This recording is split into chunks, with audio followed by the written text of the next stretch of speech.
It's my pleasure to welcome you to the Clark Howard Show. Our mission is to serve you and empower you so you make better financial decisions in your life. And I hope your first week of 23 has been great so far. I know mine is about to get even better because I get to hear how I stunk it up in Clark Stinks. Later, I'm going back to basics for something far too many of us have, credit card debt. If you're committed to paying off your debt, I got some guidance and advice for you. And want to tell you we have a special co-host today. We have Grace with us. Christa is under the weather, and she wanted to come in, Grace, but I wouldn't let her because I didn't want to get infected with whatever crud she has. I don't want her here either. And she wouldn't take a COVID test because who knows if it's the COVID. So anyway, regardless, she's not here, and we're going to see how quickly she recovers. Well, I hope I do her justice. Oh, of course you will. But right now it's time for you to don't feel any pressure. None. To present the most important segment we do every week, Clark Stinks. I urged you to speak. You must think I'm pretty stupid. You should be ashamed of yourself. Well, maybe I'm wrong. Maybe I'm wrong. Maybe you're right, pal. So it's the already stink because without Christa here, we both missed the very beginning. It's all right. It's all right. Okay, Clark. So this has been very, very popular. We got over 40 submissions. Okay. So you discussed Visa, MasterCard, American Express gift cards. Visa, MasterCard, American Express gift cards, and how you hate that there's always change left on them and you can always never use, and there's always fees or whatever. And these are the suggestions we came up with. And you can tell me if these they're are good. from a bunch of our listeners that made these suggestions. Yes. So you can put the balance on an Amazon gift card and you can use that. Or you can use the balance at the grocery store or the store where you can split the transaction. You can use the balance at a gas station. Or you can designate the exact amount left on the card for an online donation to charity. How about that? Those are wonderful suggestions. So this comes back to something. I got a rebate card here, and it's kind of like a gift card. And this was the one I talked about, and I've been working it down.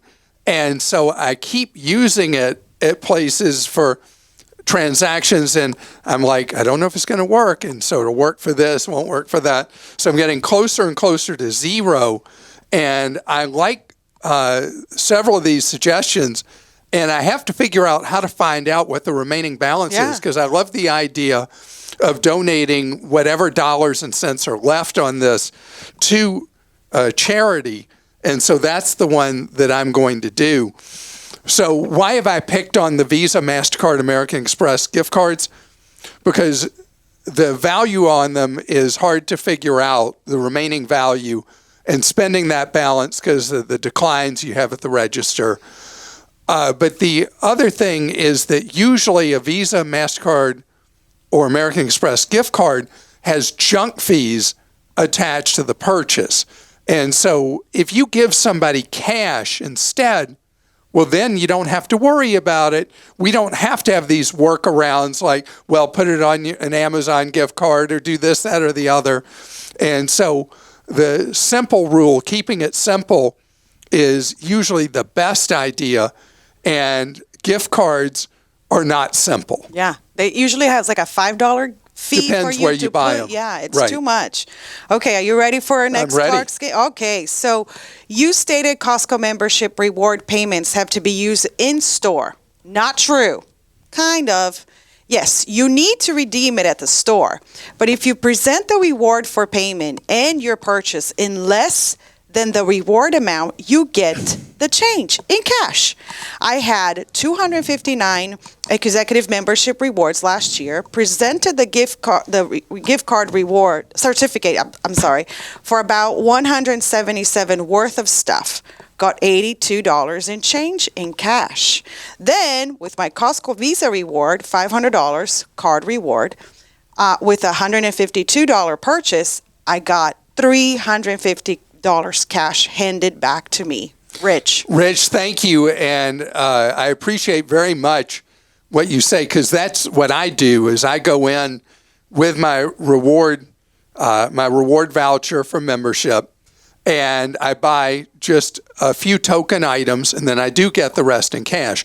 It's just you can't cash them anymore straight out. You have to come up with a workaround, and this is the workaround. That is great. So isn't it funny? We were talking about workarounds with gift cards. Now we're talking about workarounds with money that Costco gives you. That's awesome. Okay, we have another one. So Clark stated that he only tips in cash on cruises. This sounds like a smart thing to do, but in actuality, he's stiffing some of the crew members that work hard to make sure his cruise has a good experience. When you pay for gratuities on to the cruise line, the tips are distributed between all workers, even the ones that you don't personally interact with, like the people vacuuming the hallways to your stateroom, the people that clean the buffet dining rooms, the people that assist your room, and etc. From Ken. All right, so I pay the optional gratuities to the cruise line. You know, the cruise lines all went up on these over the last 2 weeks. All the major cruise lines increased the gratuities. That you may not be aware, the prepaid gratuities, depending on the cruise line, may be an optional thing. I pay that. The cash I'm talking about is on top of that. Gotcha. The gratuities collected as part of your cruise cost, when you're charged $17 a day or $14 a day or whatever it is, those are divided up among the members that work on the cruise ship across all the categories, even non-customer facing. But I then give additional cash to the cabin steward and other people like that who we have face-to-face contact with during the week of a cruise. I'm sure you're very generous, Clark. You always have been. Those 33 cents I give people, no. It's changed. I have always appreciated your skepticism of cryptocurrency. However, in your latest coverage of the FTX, you stink when you equate this failure only to regulation. The fact of the matter is that there are plenty of regulated business with bad actors. Think Bernie Madoff. That's sad. When something is too good to be true, it probably is, what you always say. People think that they could get 12% yields without risk is crazy. From Drew. All right, so Drew, I must not have expressed my thoughts well at the failure of FTX. We're talking about an unregulated industry, but that is not what the core was that led to the enormous losses. Obviously, having some regulatory regime is normal in the financial industry to prevent fraud and theft. But even in a regulated industry, as you mentioned with the Madoff 10 that was all bogus, the reality is there are bad actors that get away with bad things. The issue with crypto has been from the beginning, and this is something I've been consistent on for years and years and years. If crypto was an actual true currency, whatever crypto it is, it would have a value that was stable and predictable. With the value of crypto, like, for example, I read a really funny story in a financial publication. It's funny to me. Probably put other people to sleep. But it was about various analysts of crypto, what they thought the value of Bitcoin would be by the end of 23. And the values ranged from $5,000 a Bitcoin to $60,000 a Bitcoin. Now, let's think about it.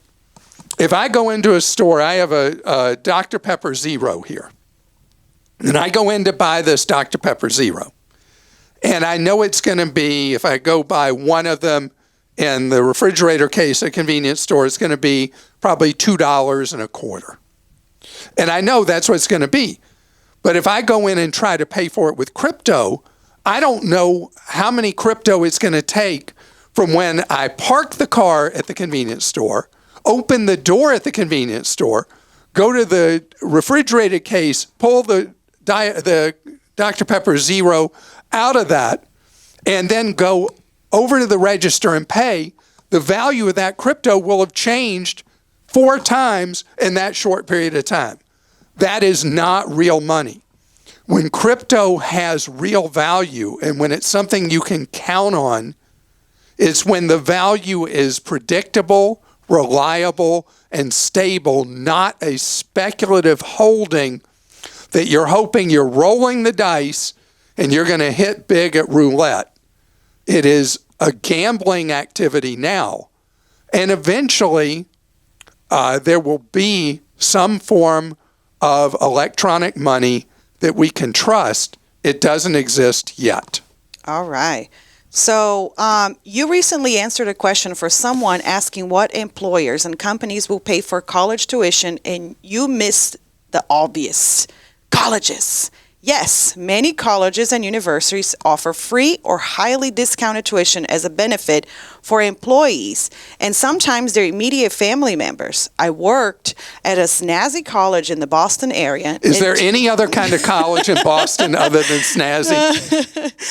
And took advantage of many benefits, including 35-hour work weeks, free gym and swimming pool, art and cultural events, speaking events by world-renowned guests, and last but not least, free classes by College Boy. College Boy, I appreciate that. And that is a great benefit I have never mentioned. I remember reading a story about a college that had discontinued free tuition for the family members of employees at the college, and what an uproar that was when that happened. And so that's an obvious benefit that I should have mentioned, the free college education, by being a full-time employee of a college and potentially for your family members as well. Clark, you don't stink, but your advice was off the mark regarding Mike from California and his 2-factor authentication questions. The best solution would be to use a password manager such as Bitwarden. Bitwarden, I think I'm pronouncing this right. Bitwarden, yeah. Has both free and paid versions, but I use the paid version, about $10 a year.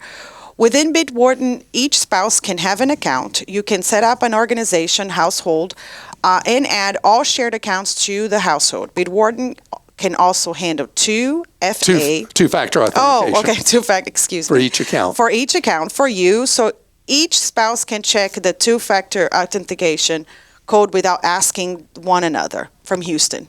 Houston, thank you very much. I appreciate the suggestion. I still believe that the ultimate answer is going to be moving away from passwords in their entirety. Companies are experimenting with a bunch of ways to verify us. You'll notice now when you sign in at some websites that they're no longer saying that you have to give a password. They're saying you can put in a password or do this or that or the other, and there'll be different methods that they believe are superior to authenticating you are who you say you are. And we're going to see through 23 definitely a migration steadily, business by business, moving away from passwords. But I love your suggestion about Bitwarden.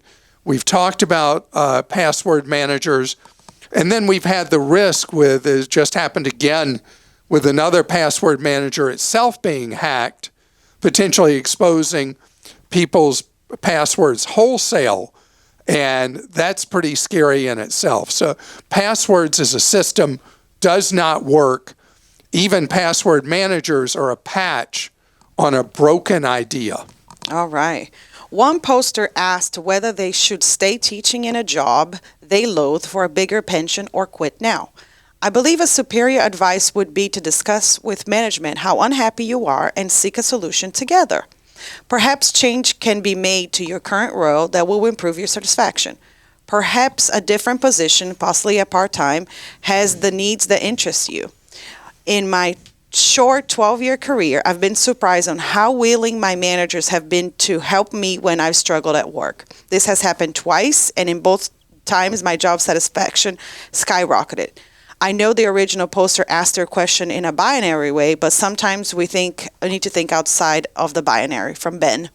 Ben, thank you. So what you're suggesting works if you're in a position that if the company said, fine, you're not happy here, you're out, and throw you out the door that day.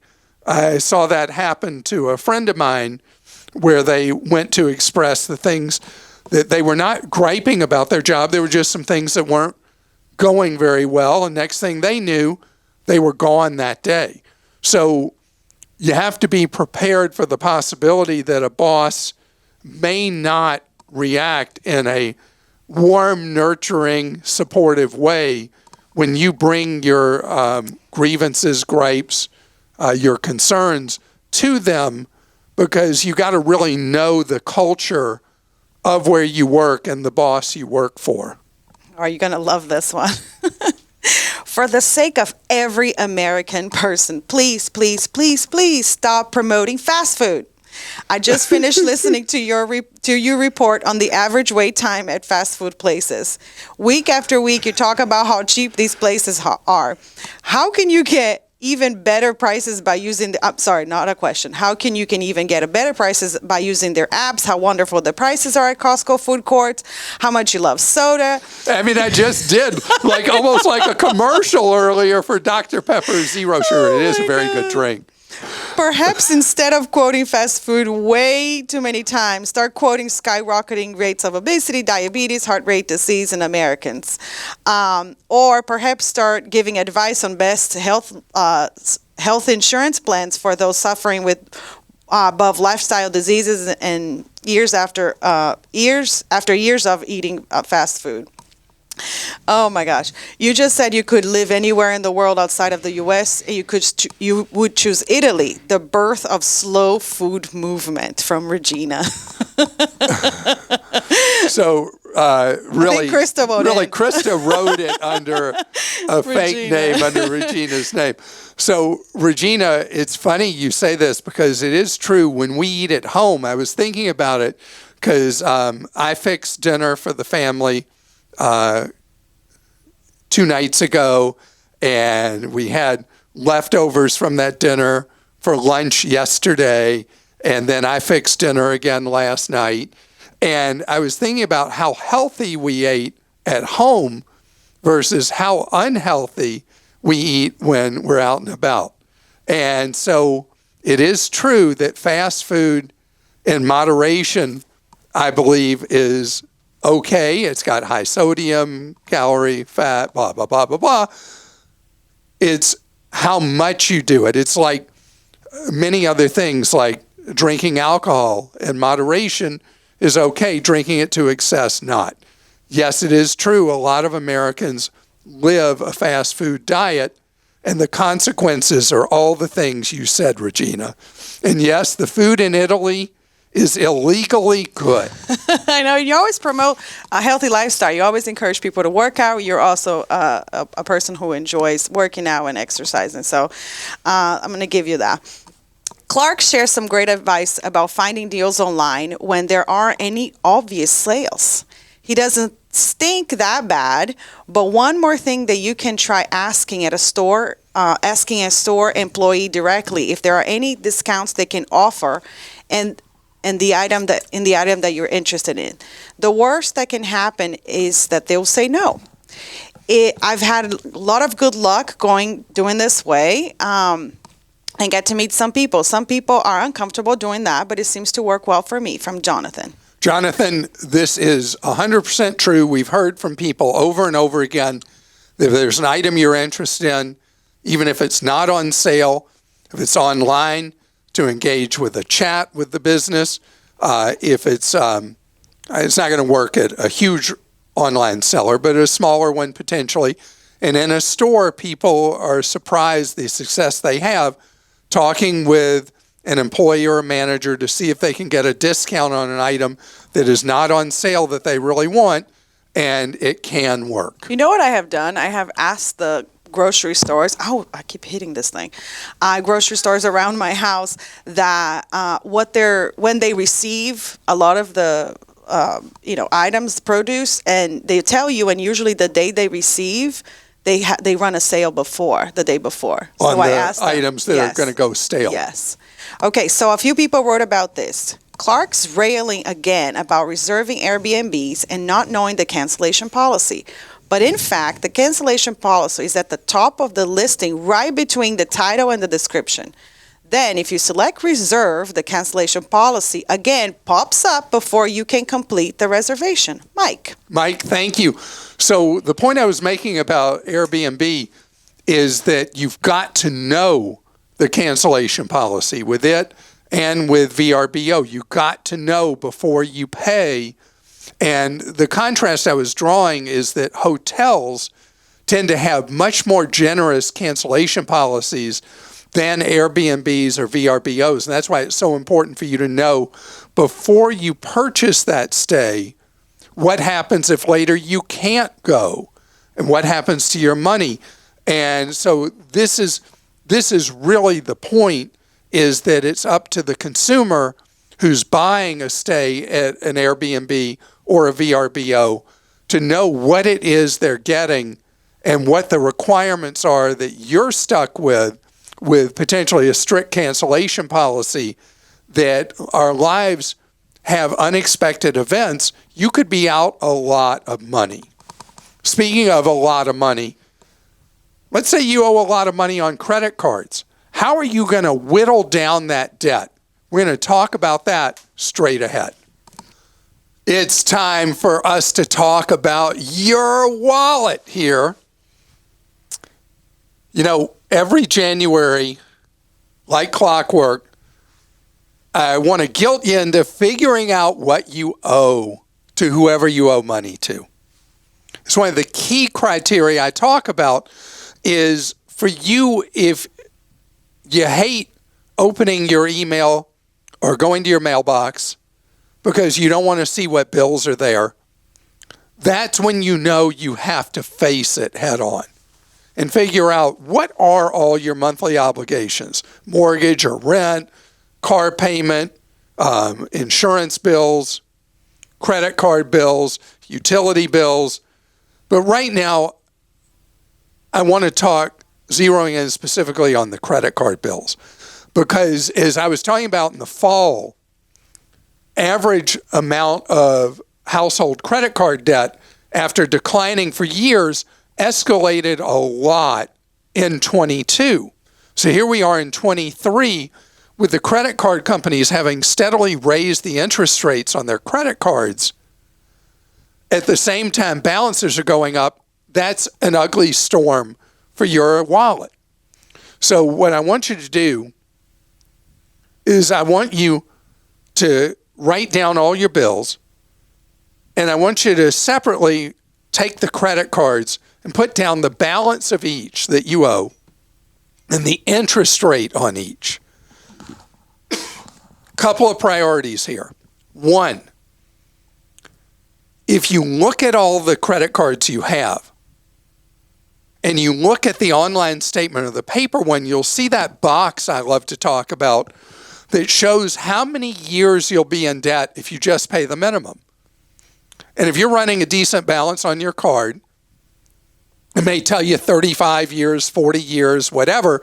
Even if you never charge another dollar to that card, that's how long it'll take you to get out of debt.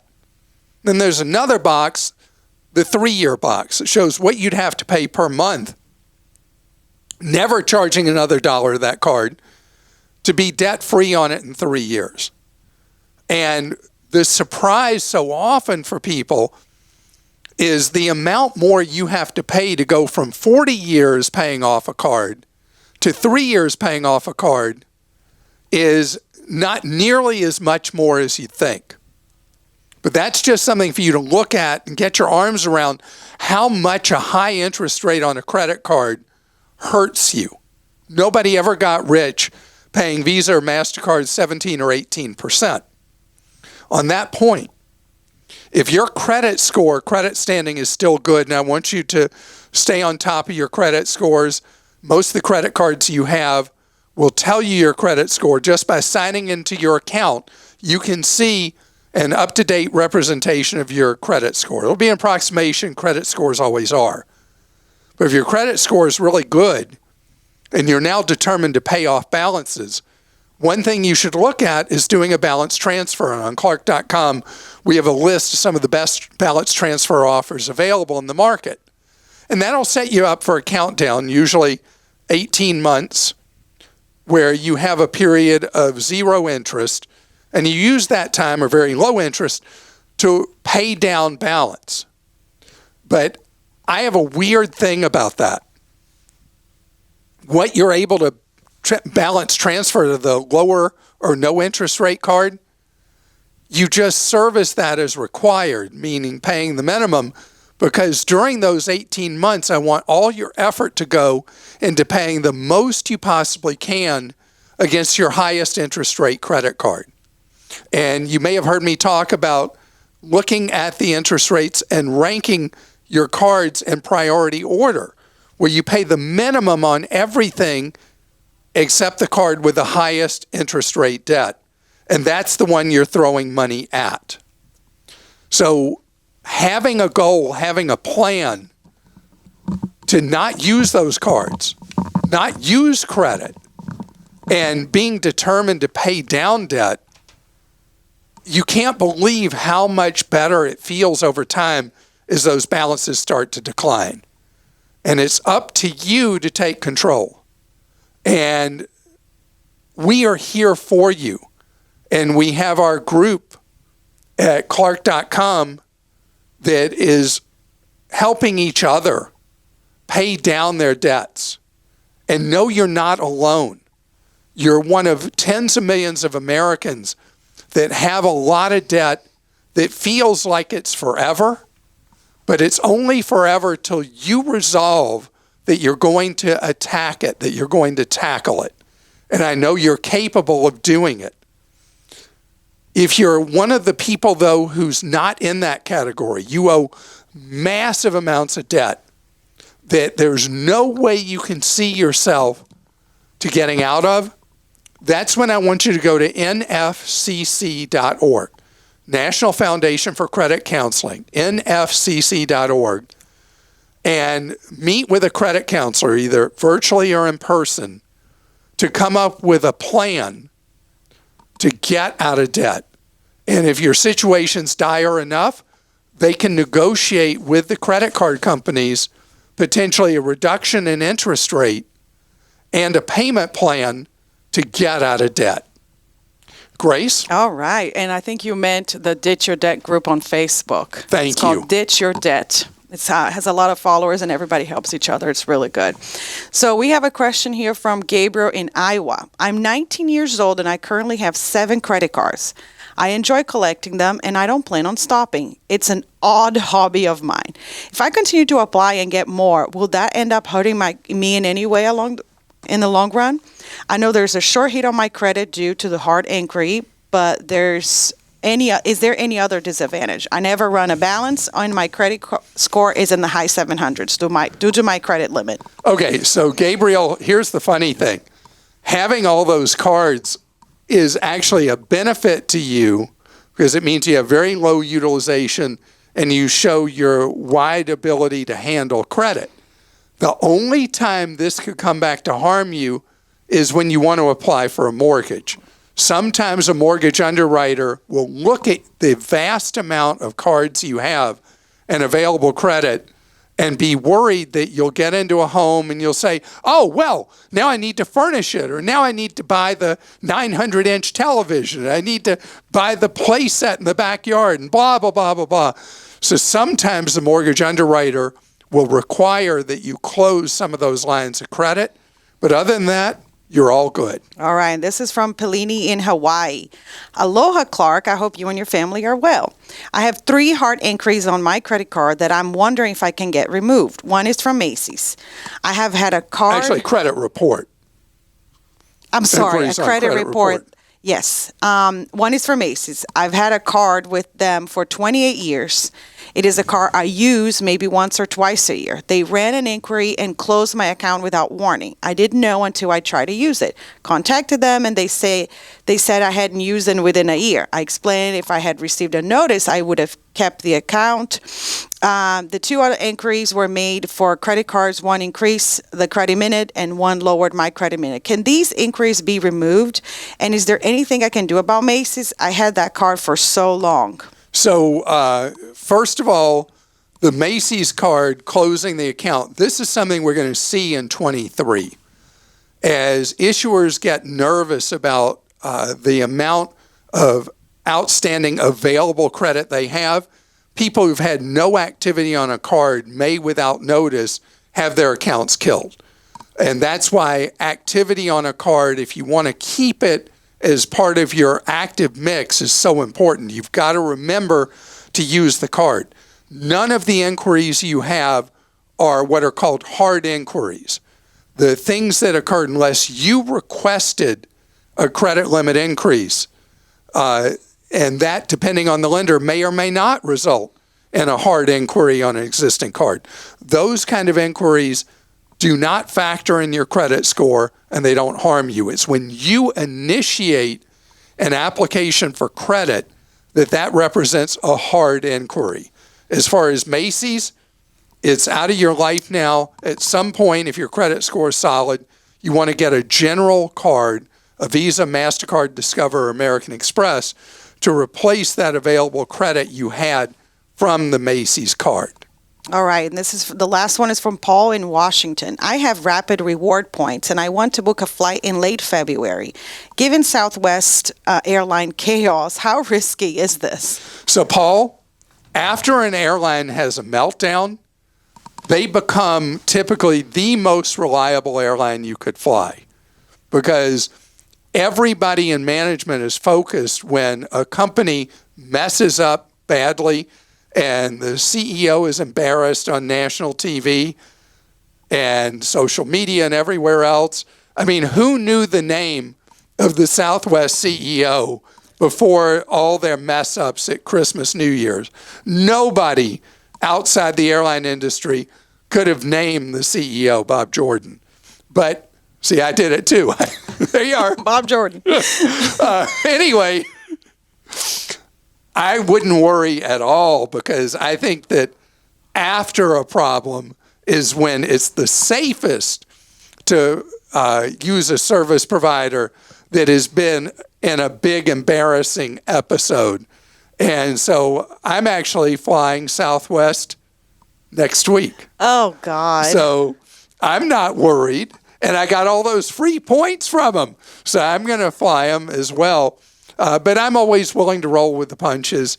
And again, even though the bags fly free on Southwest, I'm carry-on only.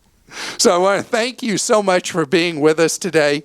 Remember, when you have a question, consumer problem, anything like that, we, for 30 years, have provided free one-on-one advice from our Team Clark Consumer Action Center. They are available for you Monday through Friday. All you do is call 636-49-CLARK. Again, that's 636-49-CLARK to get that free one-on-one advice and help.